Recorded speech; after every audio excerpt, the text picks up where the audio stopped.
السلام علیکم ورحمۃ اللہ تعالی وبرکاتہ۔ خلیفہ بلا فصل سیدنا ابو بکر صدیق رضی اللہ تعالی عنہ کے متعلق کچھ یاد دہانی۔ قال اللہ تعالی فی القرآن المجید والفرقان الحمید لا تحزن ان اللہ معنا القرآن۔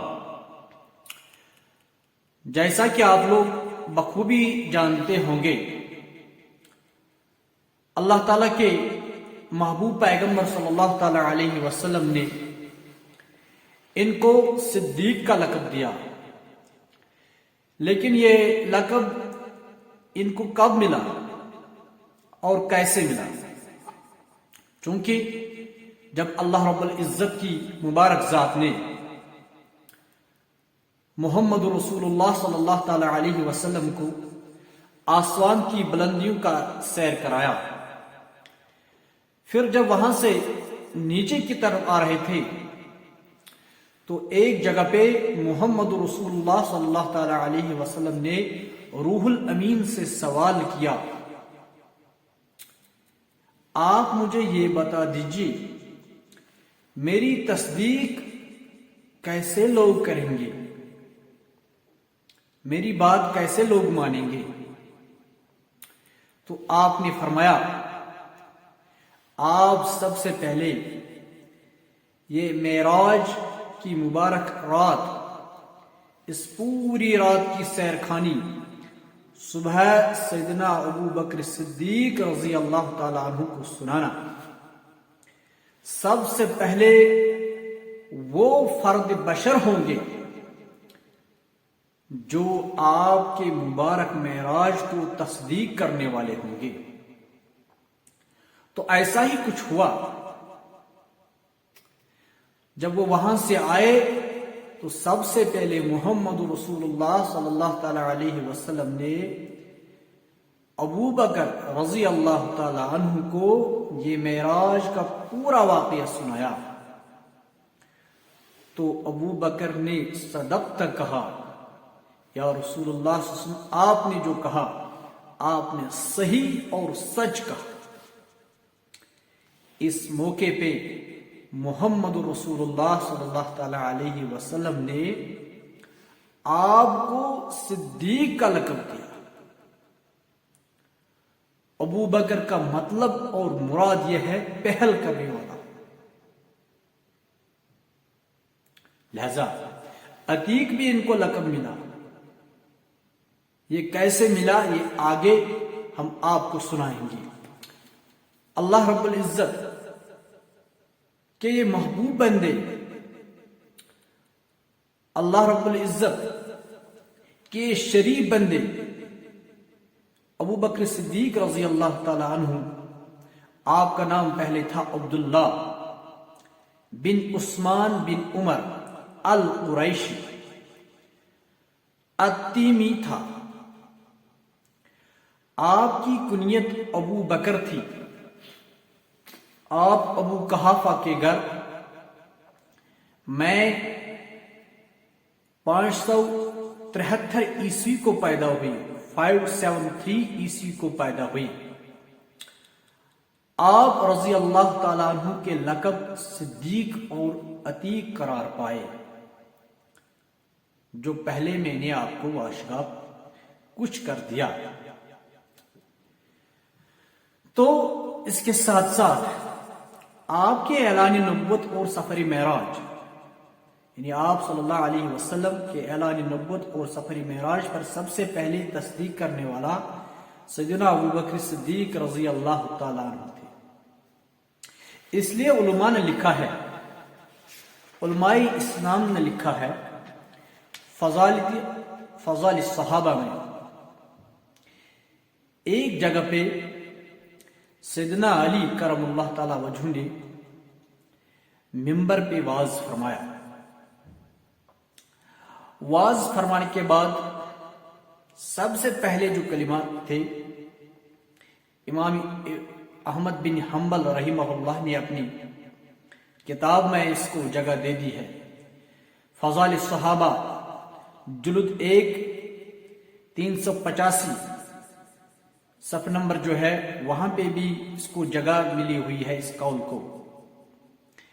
خاطبنا علی رضی اللہ تعالی عنہ على هذه المنبر فحمد اللہ وذکرہ.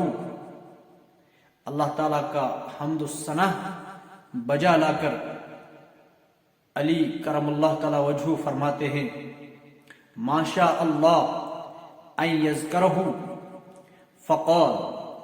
اللہ تعالیٰ کا حمد، اللہ تعالیٰ کی بڑائی، اللہ تعالیٰ کا ذکر بیان کرنے کے بعد، حمد و ثنا کے بعد فرماتے ہیں فقال ان خیر الناس بعد رسول اللہ.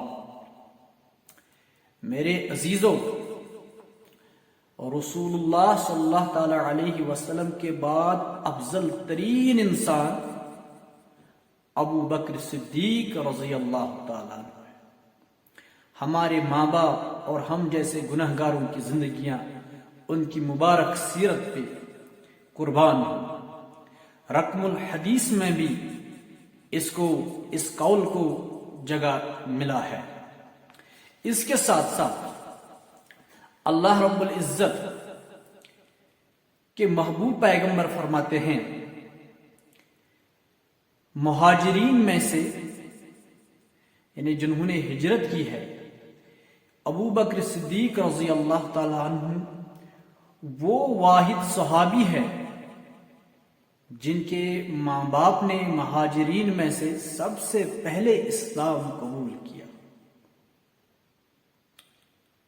اس اعتبار سے اللہ رب العزت نے ان کو نوازا تھا. اللہ رب العزت ہمیں بھی نوازے. اور پیغمبر کریم پہ یہ کب فدا ہوا، کس موقع پہ اس نے کہا یا رسول اللہ صلی اللہ تعالی علیہ وسلم میرا جان، میرا مال، میرا تن من آپ کے مبارک قدموں کے نیچے میں قربان کرتا. جو آپ کا بول ہوگا وہ میرا بول ہوگا، جو آپ کی مبارک زبان ہوگی وہ میری زبان ہوگی، جو آپ کا قول ہوگا وہ میرا قول ہوگا، جو آپ کی علم ہوگی وہ میری علم ہوگی. یہ ابو بکر صدیق رضی اللہ تعالیٰ عنہ محمد رسول اللہ صلی اللہ تعالیٰ علیہ وسلم کو اس موقع پہ دلاسا دے رہے تھے جب مخالفین اسلام بالکل ڈٹے ہوئے تھے. لیکن پیغمبر کریم صلی اللہ تعالیٰ علیہ وسلم درس اخوت، محبت اور اخلاق آمیزی کا دیتے تھے، کیونکہ پیغمبر کریم صلی اللہ تعالیٰ علیہ وسلم کے مبارک اخلاق نہ کسی کو تھے، نہ ہیں، اور نہ قیامت تک کسی کو ہوں گے. قرآن کریم سورہ نون میں فرماتا ہے وَإِنَّكَ لَعَلَىٰ خُلُقٍ عَظِيمٍ. ہم نے آپ کو یا رسول اللہ صلی اللہ تعالیٰ علیہ وسلم ہم نے آپ کو اخلاق کے عظیم معیار پہ فائز کیا ہے. یعنی کہ علماء اسلام نے اس کی شرح یہ لکھی ہے اخلاق ہی تابع تھے محمد رسول اللہ صلی اللہ تعالی علیہ وسلم کو. لیکن اس قدر آپ نرم مزاج، اس قدر آپ شریف انسان، اس قدر آپ پاک انسان تھے، قیامت تا صبح قیامت ایسا انسان آ ہی نہیں سکتا. یہ تو کامن سی بات ہے. وَلَٰكِن رسول اللہ وخاتم النبیین. ہمیں اس پہ بالکل آفتاب کی روشنی میں برسر ممبر یہ اعلان ہے محمد رسول اللہ صلی اللہ تعالی علیہ وسلم خاتم النبیین میں سے ہے، اور ہم جیسے گناہگار ان کے امتی ہیں، اور ہمیں ان کی امتی ہونے پہ الحمدللہ فخر ہے. اور خاتم النبیین صلی اللہ تعالی علیہ وسلم سید المرسلین ہونے پہ پوری امت کو الحمدللہ رب العالمین فخر ہے. لہذا بلا کسی طول کے اللہ تعالیٰ کے محبوب پیغمبر صلی اللہ تعالی علیہ وسلم جب کعبۃ اللہ میں اسلام کی مبارک دعوت امن کا پیغام دیتے ہیں تو بے شمار کفار کے لوگ اس مبارک چہرے پہ مارتے ہیں، اس آقائے کریم محمد رسول اللہ صلی اللہ تعالی علیہ وسلم کے مبارک رخساروں پہ مارتے ہیں۔ تو ابو بکر کا غیرت بالکل جلالیت میں آتا ہے، کہتا ہے اے مشرکو، اے کافرو، آپ کو نہ معلوم آپ کس ہستی کو مار رہے ہیں، آپ کس ہستی کو نشانہ بنا رہے ہیں، آپ کو کیا معلوم ہے؟ اس کی تعریف اللہ رب العزت آسمان سے کرتا ہے، وَرَفَعْنَا لَكَ ذِكْرَكَ، آپ کا ذکر ہم نے بلند کیا ہے یا رسول اللہ صلی اللہ تعالی علیہ۔ آپ درندوں کو کیا معلوم ہے؟ قرآن میں خود اللہ رب العزت فرماتے ہیں لا اقسم بهذا البلد، مجھے اس شہر کی قسم جس میں آپ علیہ السلام نے جنم لیا ہے، آپ محمد رسول اللہ صلی اللہ علیہ وسلم کی شان کیا جانو؟ اللہ رب العزت قرآن حکیم میں فرماتے ہیں اِنَّا أَعْطَيْنَاكَ الْكَوْثَرَ، ہم نے آپ کو کوثر عطا کیا، فَصَلِّ لِرَبِّكَ وَانْحَرْ، ان آپ کا دشمن ہی بے نام رہے گا، فَصَلِّ لِ، پس آپ نماز پڑھیں۔ یا رسول اللہ کا حکم آپ کی طرف سے ہے، آپ نماز پڑھیے، امت کو یہ حکم دیجئے میرے امتیوں آپ بھی نماز پڑھیے، الصلاۃ الصلاۃ الصلاۃ۔ اس کے بعد اللہ کے محبوب پیغمبر جب مکہ معظمہ میں اسلام کی دعوت دیتے ہیں، اس کے بعد ابو بکر برسر ممبر آتے ہیں، سامنے آتے ہیں، لیکن دلہیز پہ آتے ہیں اور کلمہ طیبہ کا اعلان کرتے ہیں۔ ان کو اتنے کوڑے پڑتے ہیں، اتنے پیزارے ان کو پڑتے ہیں، اتنے یعنی کہ ان کے ساتھ ان کو لہو لہان کر دیا جاتا ہے۔ تو ماں دودھ لاتی ہے، رشتہ دار عزیزہ قارب آتے ہیں، لیکن ابو بکر فرماتے ہیں نہ میں کچھ پیوں گا، نہ میں کچھ کھا لوں گا، نہ میں سو جاؤں، نہ میں آرام کروں، مجھے پہلے بتا دو ماں بال محمد رسول اللہ صلی اللہ تعالی علیہ وسلم، میرا نبی صحیح سالم ہے، میرا محبوب ٹھیک حالت میں ہے کہ نہیں؟ تو ماں کہتی ہے وہ ٹھیک ہے، کہتا ہے امی جان ابو بکر تب تک ایک گھونٹ پانی پینے کے لیے بھی تیار نہیں ہے، سب سے پہلے مجھے دکھا دو محمد الرسول اللہ صلی اللہ تعالی علیہ وسلم۔ جب ان کو دیکھتے ہیں تو ابو بکر فرماتے ہیں اے میرے محبوب محمد رسول اللہ صلی اللہ تعالی علیہ وسلم، آپ کے دیکھنے سے میری تمام بھوک دور ہو گئی، آپ کے دیکھنے سے میرے تمام زخموں پہ مرہم ہو گیا، میں بالکل فٹ اور تندرست ہو گیا۔ عزیز دوستو، رفیقو، بزرگوں، اس کے ساتھ ساتھ دین آگے بڑھتا گیا، اسلام آگے بڑھتا گیا، اور بہت سارے جو مکہ کے لوگ تھے وہ دن بدن بگوش بحلقہ اسلام میں داخل ہونے لگے۔ اور اس کے ساتھ ساتھ اللہ رب العزت فرماتے ہیں قرآن حکیم میں سورہ توبہ میں إِلَّا تَنْصُرُوهُ فَقَدْ نَصَرَهُ اللَّهُ إِذْ أَخْرَجَهُ الَّذِينَ كَفَرُوا ثَانِيَ اثْنَيْنِ إِذْ هُمَا فِي الْغَارِ۔ اللہ رب العزت فرماتے ہیں تم نے نبی کی مدد نہ کی، إِلَّا تَنْصُرُوهُ فَقَدْ نَصَرَهُ اللَّهُ، اللہ نے اپنے نبی کی مدد کی۔ ضروری سی بات ہے، اللہ رب العزت پاک دامنی کو پسند کرتا ہے، اللہ رب العزت خوبصورتی کو پسند کرتا ہے، اللہ رب العزت پاک خیال ذہن رکھنے والے انسانوں کو پسند کرتا ہے، اللہ رب العزت پاک دل انسانوں کو پسند کرتا ہے۔ اللہ رب العزت فرماتے ہیں میرا محبوب تمام نقائص سے پاک تھا، الا تنصروہ، اے لوگو آپ نے میرے محبوب کی مدد نہیں کی، فقد نصرہ اللہ، تو کچھ پرواہ نہیں، اللہ نے اس کی مدد کی، کوئی پرواہ نہیں۔ جن کا نگہبان اللہ ہو، جس شمع کو رب العالمین چمکا دے، اس سے بجھائے کو اس سے بجھانے والا کوئی نہیں ہوتا ہے۔ لہذا اللہ رب العزت فرماتے ہیں اِذْ يَقُولُ لِصَاحِبِهِ، ایک دن ایسا بھی ہوا ہے محمد رسول اللہ صلی اللہ تعالیٰ علیہ وسلم کو اور سیدنا ابو بکر صدیق رضی اللہ تعالیٰ عنہ کو مکہ معظمہ چھوڑنا پڑا۔ پھر جب وہ دھیرے دھیرے ایک جگہ پہ پہنچے، غار ثور میں جب وہ پہنچے تو اللہ رب العزت فرماتے ہیں اِذْ يَقُولُ لِصَاحِبِهِ لَا تَحْزَنْ إِنَّ اللَّهَ مَعَنَا، ابو بکر غم نہ کرو۔ علماء اسلام نے لکھا ہے ابو بکر کو اپنا غم نہیں تھا، غم محمد رسول اللہ صلی اللہ تعالیٰ علیہ وسلم کا تھا، اور محمد رسول اللہ صلی اللہ علیہ وسلم کو اپنی پریشانی نہ تھی۔ ابو بکر کا خیال رکھ، کہیں ابو بکر کا دل کپکپاتا نہیں ہے۔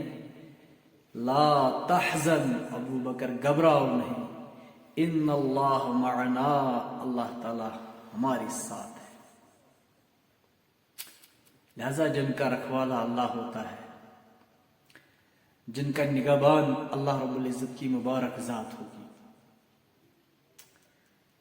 جن کو نگہبانی کرنے والا اللہ ہوگا، جس دین کا حامی اور ناصر اللہ رب العزت کی مبارک ذات ہوگی، میرے بھائیوں ہمیں بھی اسی دین کا ساتھ دینا ہوگا۔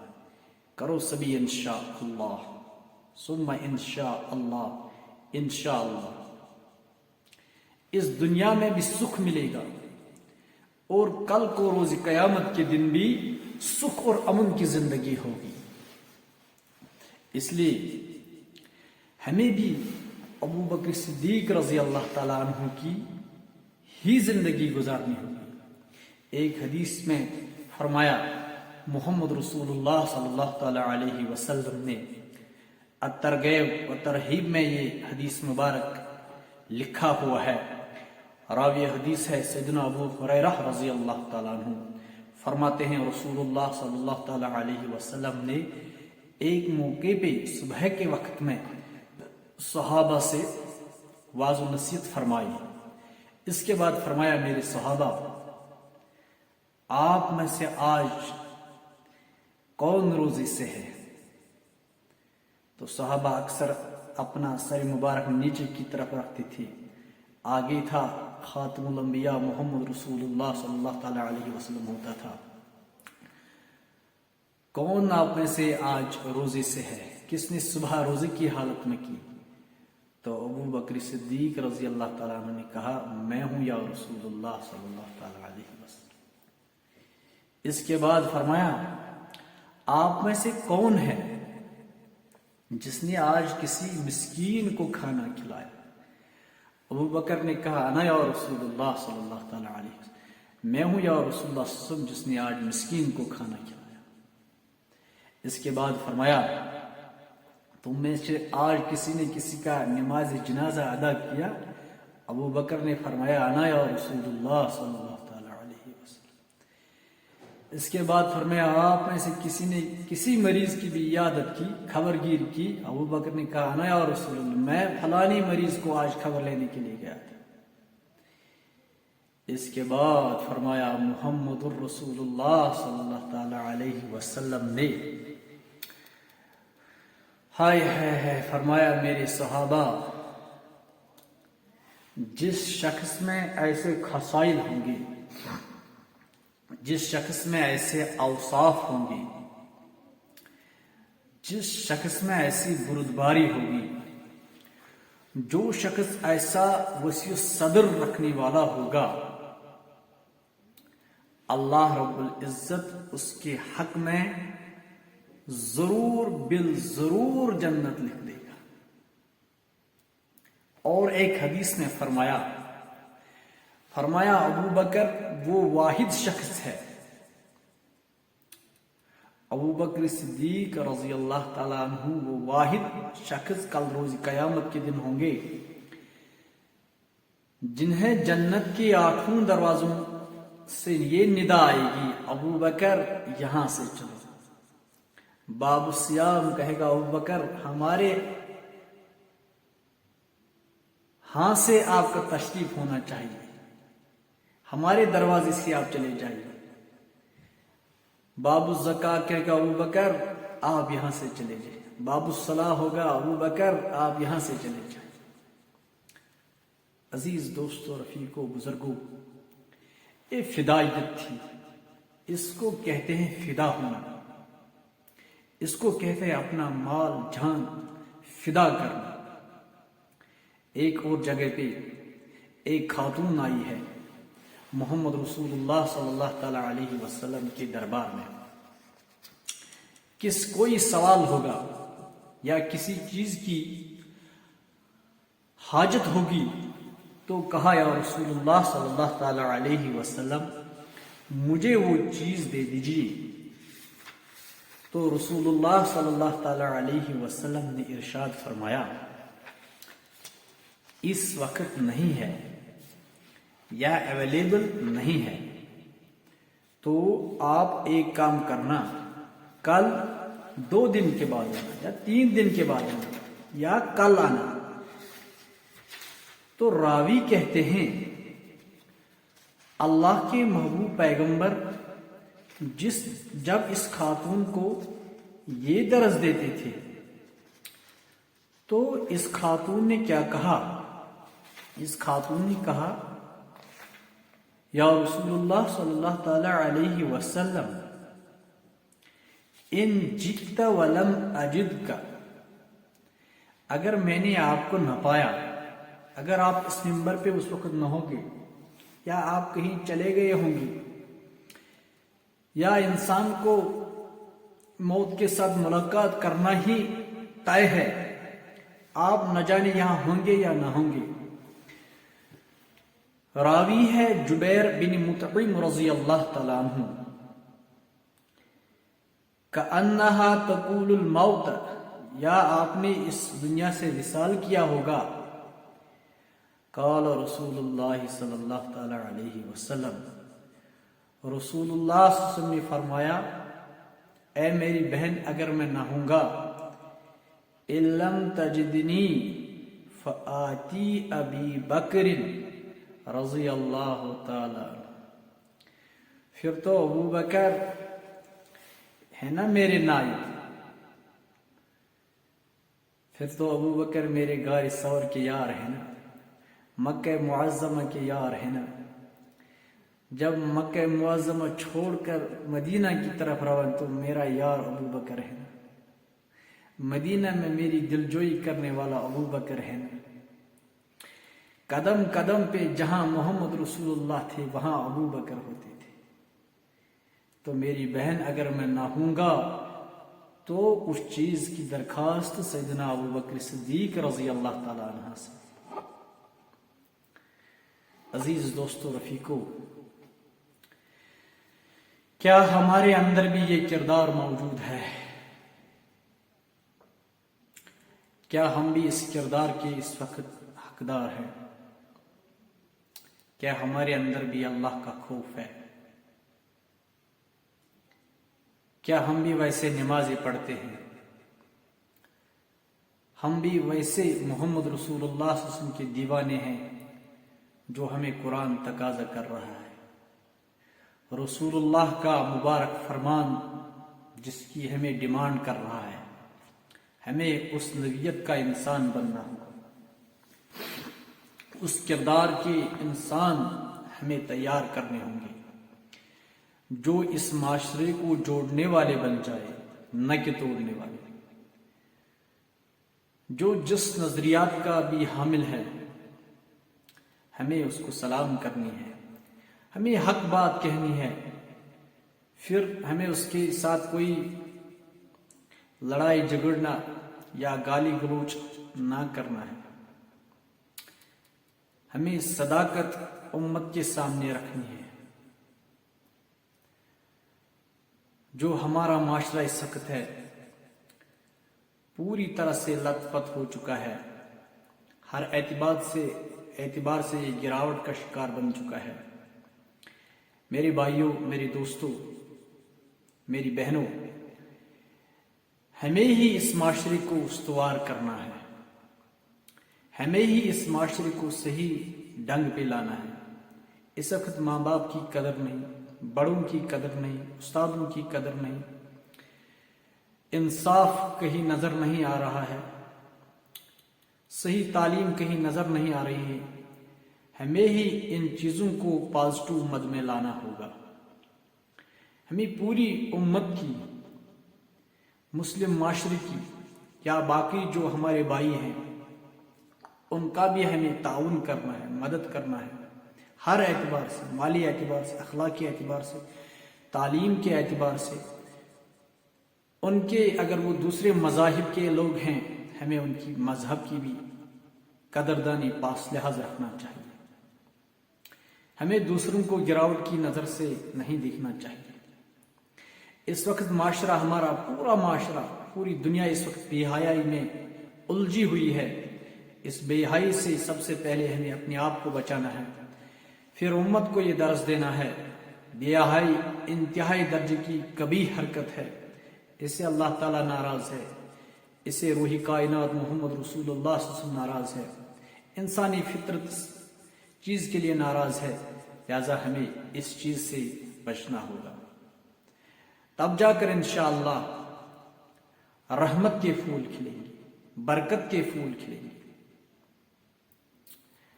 ایک جگہ پہ ایک شاعر نے لکھا ہے،